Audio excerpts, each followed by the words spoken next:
Imagine this. What would you do if your HOA president literally kicked in your door while you were talking to the state's top prosecutor about her? I mean seriously, your living room. Your coffee still steaming. And boom, clipboard. Shouting. Immediate compliance before she even looks up.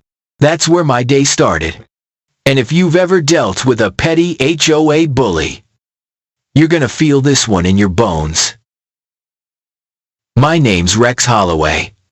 A few years back, I inherited my grandfather's lake cabin on the edge of Lakeshore Pines, Michigan, 2.3 acres of whispering pines and cold blue water. A place he built with his own hands after Korea. Run your palm along the hand-hewn cedar, and, you still catch a breath of Old Spice, gasoline, and sawdust. The dock he set. The fire ring he bricked after Thanksgiving. The little knothole in the frame where he penciled my height every summer. This wasn't just property. It was legacy. I moved in after my divorce because I needed quiet. Not drama. Instead, I got Karen. Karen, mid to late 50s. Former insurance adjuster. Now, self-anointed queen of the Lakeshore Pines Homeowners Association. She patrolled our roads in a spotless silver SUV, with HOA official magnets on the doors. Khakis ironed sharp enough to cut you. And a measuring tape she wielded like a sword.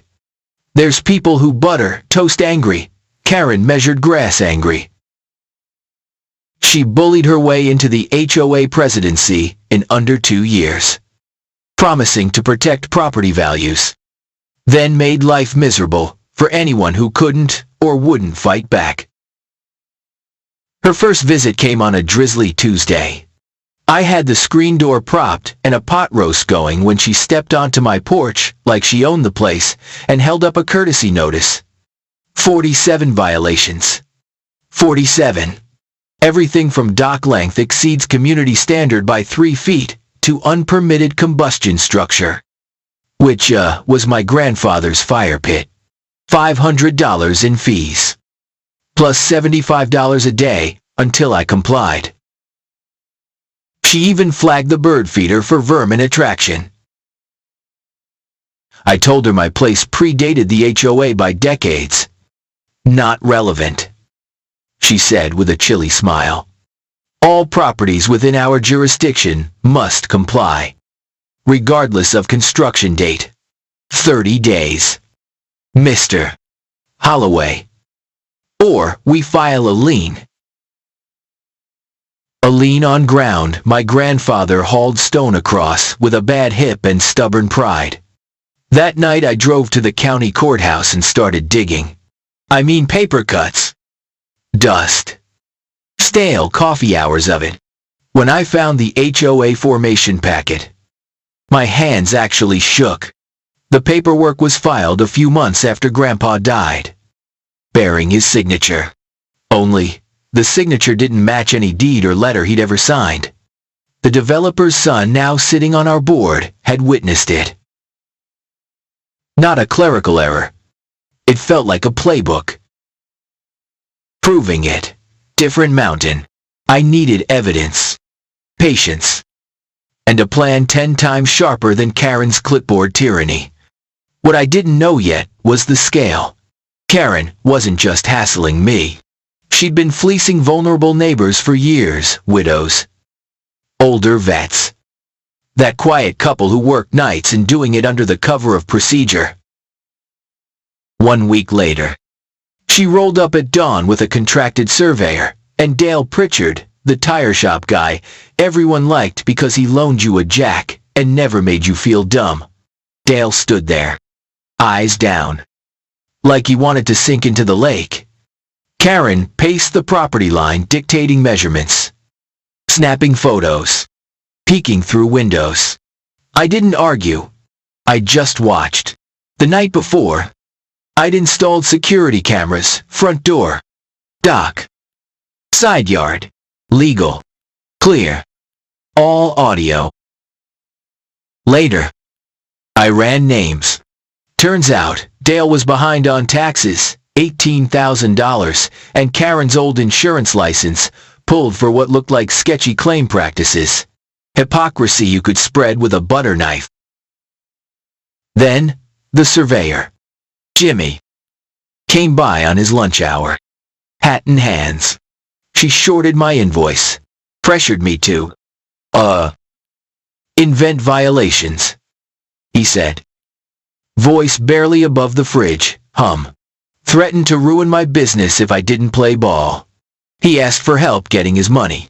I'll testify, he whispered. I believed him. The next day, one of my cameras caught Jimmy, red-faced, relieving himself behind my shed. Not a crime, just human. When Karen heard, she screeched about health code violations. Sure, I said, but you'll want to explain why you hired him in the first place. She didn't appreciate the logic. By then, she'd already filed a civil complaint for $12,000 and pushed to shut down my dock while the court sorted things out. Her biggest mistake, though, wasn't the paper war. It was running her mouth at Murphy's Diner, telling folks I was a dangerous, unstable veteran. I served. Yeah. Dangerous. Only to bullies. That talk wasn't just ugly, it was defamation. And it created a pattern of harassment I could show a judge. I documented everything. Photos, timestamps, emails, voicemails. Every word she said, stacked into a legal straitjacket, stitched by her own hands. And then I hired backup. Her name was Stella Crawford, property and civil lawyer out of Grand Rapids. She had steel in her eyes, boots on the carpet, and this little grin that said, "Try me." Over coffee, she said. Michigan has private attorney general statutes. If we show systematic fraud or unlawful formation, you can sue on behalf of the people she's hurt. I breathed for the first time in months. And, Stella added, tapping a deed copy, your cabin predates the HOA. If the formation was defective, their rules don't attach. We filed a counterclaim: fraudulent formation, elder financial exploitation, harassment, defamation, and sought injunctive relief. At the next HOA meeting, folding chairs, stale donuts, and that fluorescent light that makes everyone look guilty, Dale slipped and said out loud that the formation paperwork was iffy from day one. You could feel the air change. Karen's smile flickered like a bad porch bulb. That's when the neighborhood stepped forward. Martha, whose prize roses Karen made her tear out over a color palette. Tom, a quiet Afghanistan vet who admitted he'd never been more on edge in his own home than with Karen cruising past at night. A young couple with twins fined for chalk drawings on the sidewalk. One by one, people connected the dots.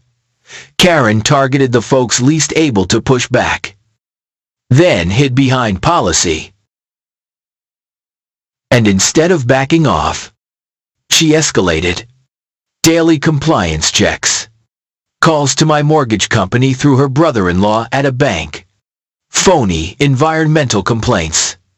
She even crouched behind my lilacs at 9 p.m., trying to catch after-hours infractions. It was like having a stalker in khaki. My daughter called from college, voice small, asking if I was safe. My ex worried about legal fees and our kids' tuition. That's when I realized this fight wasn't just about me. It was about my granddad's legacy and the people Karen had ground down while everyone else looked away and hoped to be spared. Then the money trail cracked open. Stella and I pulled bank statements and vendor ledgers through Discovery. $67,000 missing from HOA reserves, siphoned into management fees, paid to a company Karen owned that had never managed anything. That money, it lined up with cash infusions into her son's restaurant, and get this, casino markers. When I say my jaw clenched, I mean my dentist would have a field day. The cameras did more work too. At 11 p.m. on a Tuesday, Karen crept onto my property with pink gardening gloves and dumped a trash bag near my septic field. She left at 8 a.m. Anonymous complaint. The county inspector came out, took one breath, and frowned. The bag held fish breaded, seasoned, smelling like Murphy's Friday Special. The inspector scribbled, "No environmental violation," then looked at Karen like he'd seen enough. One more twist. The private investigator Karen had hired, a guy named Danny, Jimmy's brother, showed up, sweating like a jogger. "She told me to plant stuff. To fabricate," he said. Then slid a phone across my kitchen table. On it, clear as a bell, Karen's voice brisk, clipped, "Find something, or make it up. I'll pay a bonus if it sticks." Both brothers agreed to testify. Karen's web wasn't just fraying, it was turning to dust. Desperate people do dumb things. Karen filed a police report claiming I'd threatened her using my military skills. The officer listened, then watched my footage, thumbed through my binder, and exhaled.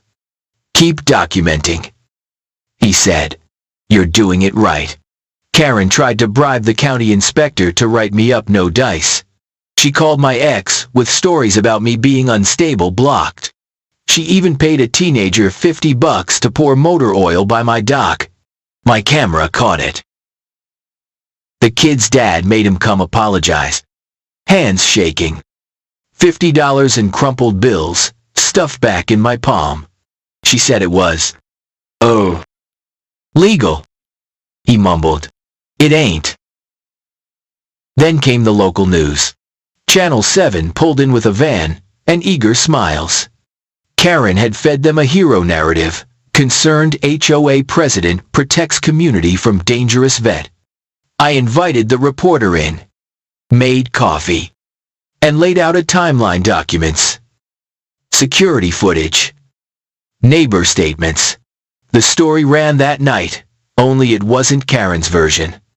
It was called HOA Horror When Power Turns Personal. Overnight, my inbox filled with messages, people from all over Michigan saying, "This happened to my mom," or "Our board did this too." The Attorney General's office called Stella. The investigation bumped up the schedule. We formed a little coffee club task force at my cabin. Martha, Tom, the twins' parents, Jimmy and Danny, anyone willing to help. We organized files, recorded testimonials, and started a small defense fund jar by the hardware store register. Folks dropped in checks folded in half. Sometimes a few dollars, sometimes more. It wasn't the money as much as the message, "You're not alone." And then I found the thing that tied everything into a bow. Beneath Grandpa's medals and old letters, wrapped in wax paper inside a cedar trunk, was the original deed from 1960, showing our property line stretched 40 feet farther than the county's current map. Right under Karen's rose garden, right under her gazebo. She'd planted half her signature improvements on land that didn't belong to her or the HOA. That would matter, oh. It would. The big day arrived. The state's Attorney General, Maya Santos, pulled up to my cabin in a black sedan for our scheduled meeting. We were pouring coffee when the front door didn't knock, it exploded inward with a crack. Karen, pink gloves, tape measure, phone in recording mode, charged into my living room. Immediate compliance. she barked, without so much as a glance around. She froze when she saw the badge. The AG didn't flinch. "Ma'am," Santos said, calm and cool. "You just committed breaking and entering and trespassing in front of Michigan's chief law enforcement officer. Please step outside. We'll be discussing criminal charges." Karen's face went white, clipboard drooping like a wilted flag. And in that instant, I knew justice was about to be served ice cold. People think the law moves like thunder. It doesn't. It moves like winter slow, creeping, inevitable. You know that first cold snap when the lake skin turns to glass, and you can hear it sing? That's what the next few weeks felt like. Quiet. Then cracking. Della filed motions. The AG's office opened a formal investigation into embezzlement, fraud, and targeted harassment. Warrants were served on HOA records, emails, texts, bank statements. We finally saw what Karen's management looked like when nobody was watching. Vendor contracts to her own shell company at inflated rates. Petty fines cascading into liens on fixed-income homeowners, then settlements that transferred chunks of equity into her hands. A spreadsheet, with names mostly older folks highlighted in yellow. Notes like "press on UVG" and "husband passed soft target." It made my stomach twist. At an emergency board meeting, because even villains love procedure, Karen tried to hold the line. "These accusations are politically motivated," she announced. Chin high. "We will not be intimidated." But Dale, hands clasped like prayer, said quietly, "Karen, where did the reserve money go?" She stared at him like he'd betrayed a sacred oath. "Operational necessities," she said. "Management overhead." The treasurer, a retired math teacher named Ruth, closed her eyes like she was counting something that wouldn't add up if she counted forever. Neighbors started talking on porches, in driveways. After church, stories bubbled up. A widow fined for hanging wind chimes in violation of noise standards. Forced to pay expedited review fees. A Vietnam vet told his flagpole was 2 inches over height restrictions, quoted litigation fees if he didn't comply. A single mom assessed for a non-compliant shade of front door. Then threatened with lien. When people stood up and said, "No," Karen made them examples, extra inspections. Calls to employers. Whispered rumors at Murphy's. It wasn't enforcement. It was coercion with paperwork. The psychological toll, man, it sneaks up. I found myself flinching at headlights outside after dark, half expecting Karen's SUV to stop at my gate. Tape measure glinting. I slept with my boots by the door. My coffee intake went up. My patience went down. But there was a stubborn line in me poured into the footing by my grandfather that wasn't gonna crack. In depositions, Karen tried to play the martyr. "I'm volunteering for a community that doesn't appreciate me," she said. "Some people can't follow simple rules." Stella's pen paused. "Miss Bellamy." "Yeah." Full name, Karen Bellamy. But to everyone, she was just Karen. "Did you instruct a private investigator to fabricate violations?" "I don't recall," Karen said, twisting the cap off a water bottle like it owed her money. "Did you enter, Mr. Holloway's home without permission?" "I was conducting an inspection. Inside his living room, a beat. I stepped inside briefly, with no warrant, no notice." And while the Attorney General stood in the kitchen, Karen's eyes did that little flicker. "I was trying to ensure compliance." We added counts. The AG added charges. Somewhere in there, The ground shifted.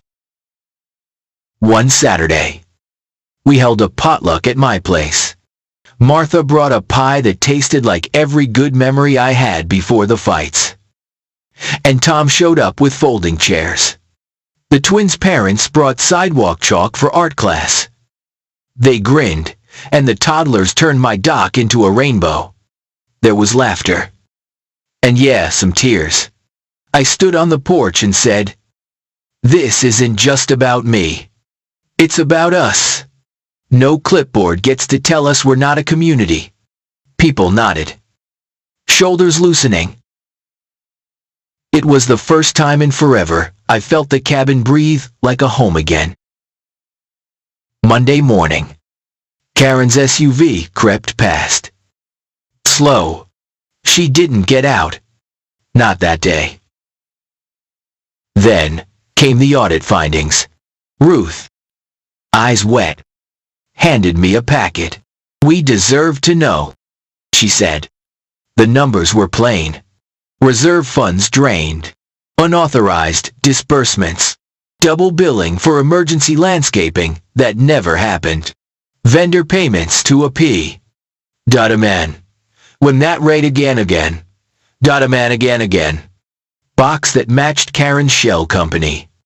A line item labeled strategic outreach, which turned out to be gift cards for friendly votes and thank you dinners at the casino buffet. It wasn't sloppy. It was a system. When Karen realized the tide was turning, she tried a new tactic: fear. Anonymous notes under doors, comply or be cited. Late night calls that hung up when you answered. A sign appeared at the entrance, security patrol enforced. It wasn't real, but the message was clear: we're watching. I walked the sign back to the curb and laid it flat. We ain't living like that. I said to no one and everyone. With the AG circling, Karen dragged in a lawyer who wore expensive suits and carried a briefcase like a threat. He spoke in a syrupy baritone about overreach and selective enforcement claims and unfortunate misunderstandings. Stella listened, then asked one question. Why does your client's voice tell a PI to find something or make it up if standards were applied fairly? The suit blinked slow. That's context dependent. Stella said. The day the warrants went out for Karen's email and bank records, a thin frost silvered the docks. I stood on my grandfather's planks with a mug and watched the breath coil out of me like smoke. Across the cove, Karen's gazebo sat prim under the first ice glaze on land my deed said belonged to my family.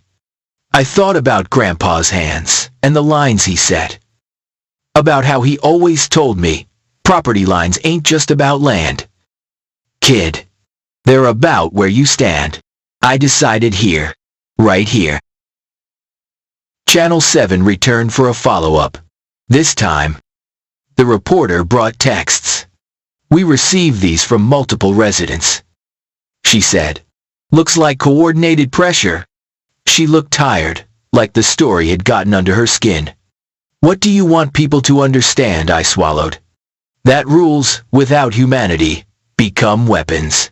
That any of us can be next if we look away. And that communities are stronger than clipboards. I'm not a speech guy. But it came out steady. That night, a light flicked on across the cove in Karen's kitchen. A shadow moved, then another. Unmarked sedans nose parked all quiet. Winter move.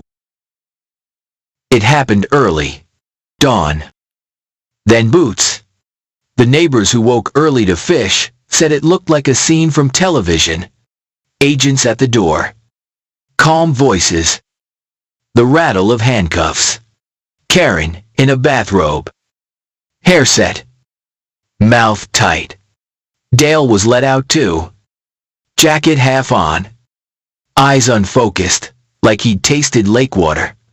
Karen's clipboard lay in the driveway like a fallen crown. You think you'll feel triumphant in that moment.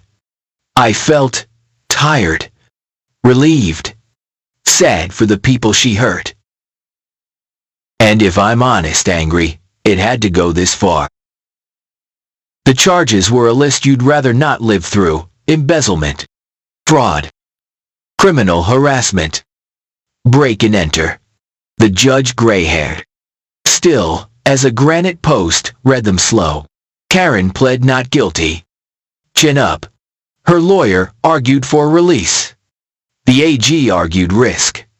The judge split the difference: ankle monitor, no contact, surrender passport. When Karen's eyes found mine across the room, there wasn't hate so much as bewilderment. Bullies always look surprised when the hallway light flips on. With Karen sidelined, the board tried to limp along. Ruth resigned.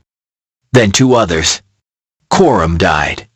A special meeting was called. People packed the community hall, folding chairs to the back. Folks standing along the walls. We voted by paper, by hands, by voice first, to suspend all pending fines.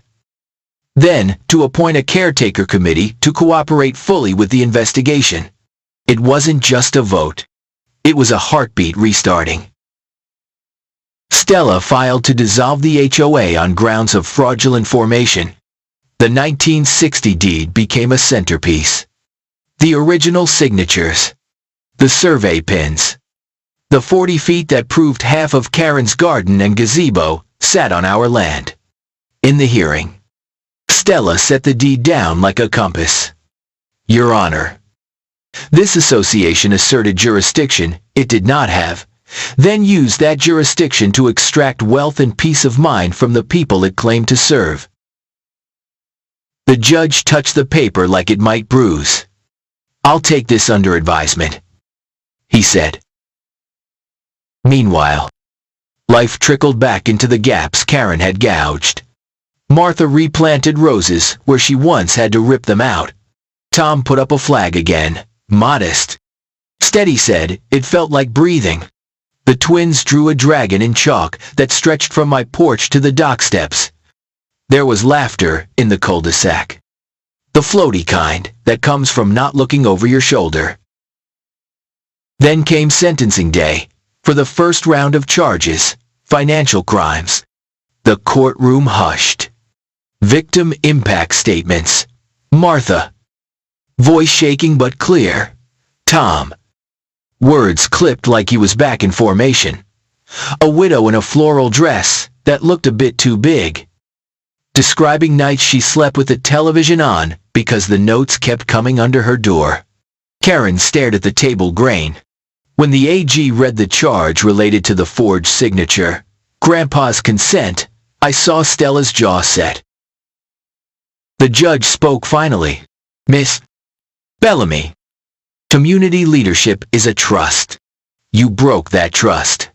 He sentenced her to years. Not months, years. There were other hearings. Because systems have layers: civil suits, restitution orders, injunctions to keep her from contacting us, from touching HOA funds, from stepping foot on our road. The judge signed dissolution papers. The HOA, at least the version Karen built like scaffolding around herself, was over. In its place, we formed something quieter, a neighborhood council with no power to fine. Just power to help trash days, meal trains, a text thread for snowplows and lost dogs. We kept the parts of community that were,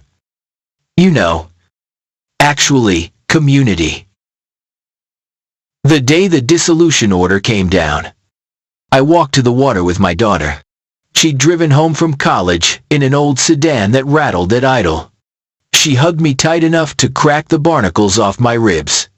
Proud of you, Dad, she whispered. You didn't just fight for you. We stood on the dock Grandpa built. The boards worn smooth enough to reflect a little sky. That night I couldn't sleep. I went through the trunk again, past the deed, to a letter Grandpa wrote. my grandmother after Korea. His handwriting blocky. Purposeful talked about building a small house where neighbors know your name and your troubles and still like you anyway. He wrote about planting trees he would never see full grown. I folded the letter back, shut the lid, and thought we did what he asked. We protected the next person. Folks ask how it started that last day, the day Karen broke my door. Truth is, all storms start as a wind in the trees. The night before, the air had that tin taste like weather's changing. A raccoon knocked over Martha's compost. A loon called, and it sounded like a warning. Morning came, and I brewed coffee for the AG and Stella at my kitchen table. Files stacked. Body camera on the counter. Deed photocopies, neat as pancakes. When the door exploded inward, it wasn't some movie kick. It was old wood and new, anger and the brittle snap of a lock that had been loyal for too long. Karen barreled in with the tape measure, and that high, pinched voice. Immediate compliance. She hissed, without seeing who stood there. There's a moment in a fight where one person just doesn't realize the fight is over. Ma'am, the AG said, voice steady as a cold road. You just committed multiple felonies in front of the state's chief law enforcement officer. Karen stopped like someone had frozen her mid-stride. Step outside, the AG said. Now. Karen's mouth opened, then shut. She sputtered, ensuring compliance. The AG's eyebrow lifted like a drawbridge. Outside, Karen went. Pink gloves and all. I exhaled and felt my shoulders drop for the first time in months. From that moment, everything that had felt impossible began to feel inevitable. Jimmy and Danny delivered the entirety of their recordings. The county inspector gave a statement about the fish. Dale, with a weary voice, admitted he'd signed off on things he shouldn't have. Ruth handed over the accounting gaps. Even the banker brother-in-law confessed that Karen had pressured him to flag certain mortgages. It wasn't dominoes. It was conscience waking up. We set up a long table in my living room for neighbors to add statements. Tell it. Tell all of it, Stella said. Martha's hands trembled as she spoke into my little recorder about the day she found a bright orange notice on her door because her bird bath was unapproved. Tom, cheeks tight, described the late-night spotlight that swept across his window for security checks. The twins' parents talked about seeing a self-addressed envelope from the HOA in their mailbox and feeling their stomachs drop. Every single time. Even if it later turned out to be a newsletter. A reporter asked me what I learned. My answer was simple. Documentation is dignity. When you're being gaslit, told the sky is chartreuse and the rules say it always has been, keeping records is how you hold on to the color blue. I told folks watching to save everything: dates, times, emails, texts, photos, receipts. Not out of paranoia, out of self-respect. With Karen gone, the air around here changed. People waved longer. The chatter at Murphy's warm. Dogs seemed to bark less at night. That sounds corny, sorry, but it's true. Even the lake looked brighter, like it shrugged off a shadow. We spent an afternoon measuring carefully, respectfully, the boundary lines according to the 1960 deed. When the tape hit 40 feet into Karen's old plot, Martha let out a low whistle. Whole thing's yours, she asked. According to this, I said. We took down the gazebo, piece by piece. Not vengeful. Just necessary. The roses we dug up were transplanted to a community bed on my side. I stuck the HOA approved sign from Karen's yard into the dirt as a joke, and we all laughed. Amazed, we remembered how I started a small thing that grew bigger than I expected. Weekend coffee on the dock for vets and their families. Nothing fancy. Thermoses, camp chairs, and a rule that nobody talks rank. Tom offered to lead fishing trips for folks who just needed to sit quiet and feel a line go taut now and then. Martha organized a schedule for bringing meals to older neighbors after surgery or when life got heavy. The twins' chalk class became a Saturday ritual. It wasn't a program. It was a rhythm. The defense fund at the hardware store turned into a neighbor's fund. You needed help with a broken porch step, a winter tire, a surprise prescription. The jar was there. And so were we. The owner, big hands, soft voice, started keeping extra gloves behind the counter. For the next ice storm, he'd say, sliding them over. There's a dignity in being able to ask. And an even bigger one in being able to answer, we got you. Stella, bless her, wouldn't let me downplay what we'd done. Rex, she said, you turned your home into a shield. People looked to you and found courage. I scratched my neck. Awkward. I just didn't want Grandpa's place to be erased. She nodded. That too. When restitution checks started arriving months later, tiny, symbolic in some cases, meaningful in others, people cried at the post office. The judge's order included public apologies, Karen's name on paper, acknowledging harm. Some folks pinned the letter to their fridge like a trophy. Some burned it in the fire pit and let the ash go into the lake. I folded mine into the cedar trunk with Grandpa's deed. Closure looks different for everyone.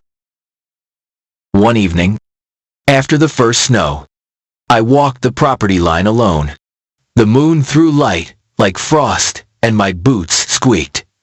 I stopped where the gazebo had been, now a flat patch.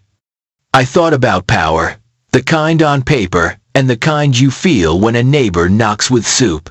One kind sits brittle unless you fear it. The other kind only grows when you share it. I traced the line with my toe, then stepped across and back like a kid.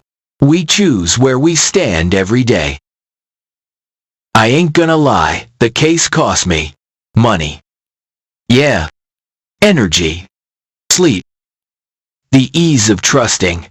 But it gave me more than it took. It gave me a street full of people who stopped being strangers. A daughter who saw what standing up looks like. And a place that felt, finally, safe and stubborn, and ours. Months later, Channel 7 asked for a final sit-down. The reporter had that look people get when the story they're telling changed something inside them too. If you could say one thing to an HOA board out there, she asked, what would it be? I exhaled. Remember the point. The point is, neighbors, if your rules protect people, great. If your rules punish people to make your job easier or your ego bigger, rewrite the rules or step aside. She smiled. Small. And to someone dealing with their own, Karen document. Get help. Don't go alone. And don't let them make you smaller. We stood on the dock and watched a skein of geese arrow south. You ever think about moving? She asked. I looked at the cedar shingles, the smoke line above the stovepipe, the notch on the door frame where Grandpa wrote my name with a carpenter's pencil. No, I said. This place fought for me. I'll fight for it. Around then, letters started arriving from around the country, people with copycat stories. A guy in Arizona whose HOA fined him for shade sails over his patio while the board president kept a boat in violation of every rule. A widow in Florida, told to remove her husband's service plaque because it wasn't aesthetically congruent. A teacher in Ohio whose community garden mysteriously failed inspection right after she embarrassed the board at a meeting. We answered each one with what we learned. Record. Organize. Find someone like Stella. And don't let them isolate you. I got invited to speak at a little town hall about property rights. I stood at a metal podium with a humming mic and told the truth without legalese. Rules ain't the enemy, I said. Rule wielders who forget the people are. Someone in the back yelled, "Say it again," and I did. Louder. Then laughed because it felt good to be done being quiet.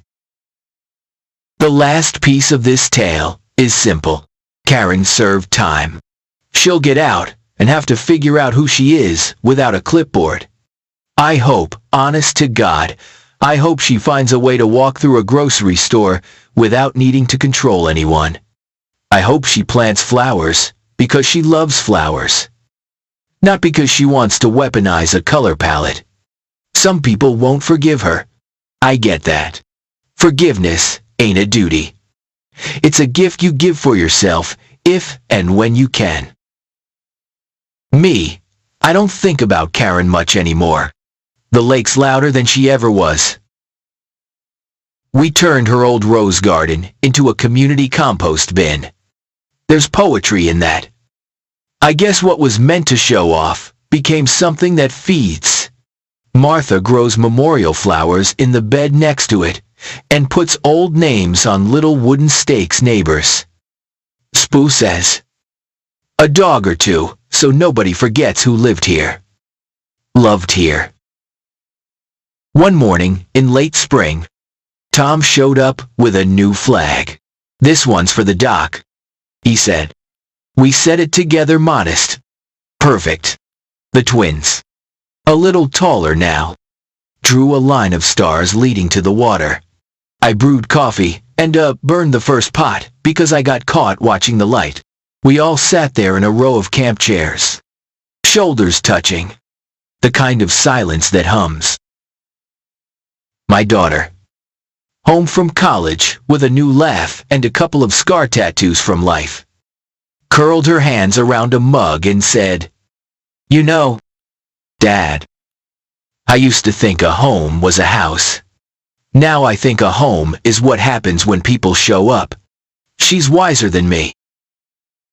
People still tease me about the sign I hung at the end of my drive, hand-painted.